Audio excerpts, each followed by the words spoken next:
Le Cameroun ne relâchera pas ses efforts. Mais quand les scientifiques et le gouvernement vont-ils se mettre d'accord pour arrêter le confinement de fait, réouvrir les écoles et lever toutes les contraintes qui entravent la reprise des activités? Le Ghana et le Burkina Faso ont levé les mesures de confinement. Les marchés sont ouverts. La France a fixé la reprise des activités et la réouverture des écoles du 11 au 26 mai. Le Danemark a réouvert ses premières écoles le 15 avril, les autres étant programmées pour le 10 mai. La Suède, quant à elle, n'a pas fermé les écoles ni restreint les activités. Elle a néanmoins obtenu des résultats quelque peu contestables.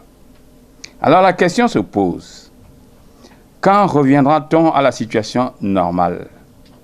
Comment va-t-on réorganiser ces activités pendant la phase transitoire? Un exemple. Est-il possible de réduire les effectifs des classes comme on le voit ailleurs, alors que chez nous, les classes sont bondées avec 200 élèves,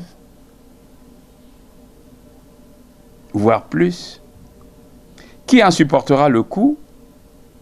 Parce que dispenser les cours à 200 élèves ou dispenser les cours à 15 élèves, le coût n'est pas le même. Autre problème qui se posera pareillement aux usines, au commerce, aux bureaux. Pour ce qui est de l'école, certes, elle rouvrira sans doute ses portes le 1er juin, comme l'a annoncé le Premier ministre. Il faut soutenir cette décision. Mais quid de la suite? Les examens officiels sont-ils reprogrammés? Les classes vont rouvrir jusqu'à quand? Puisque la fin des classes, normalement, est située au 7 juin. Y aura-t-il une année blanche? L'UNESCO prescrit les conditions pour déclarer les années blanches. Les diplômes accordés aux élèves seront-ils des diplômes au rabais ou des diplômes contenant toutes leurs valeurs?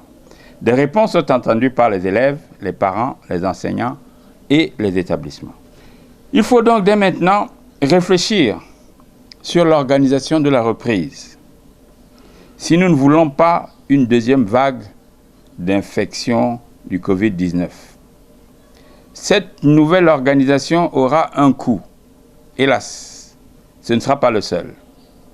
Il faut d'ores et déjà comptabiliser le financement du soutien aux populations vulnérables, le financement de la reprise des activités économiques avec le soutien aux micro-entreprises et aux PME. Il faut comptabiliser l'appui aux grandes entreprises les plus frappées.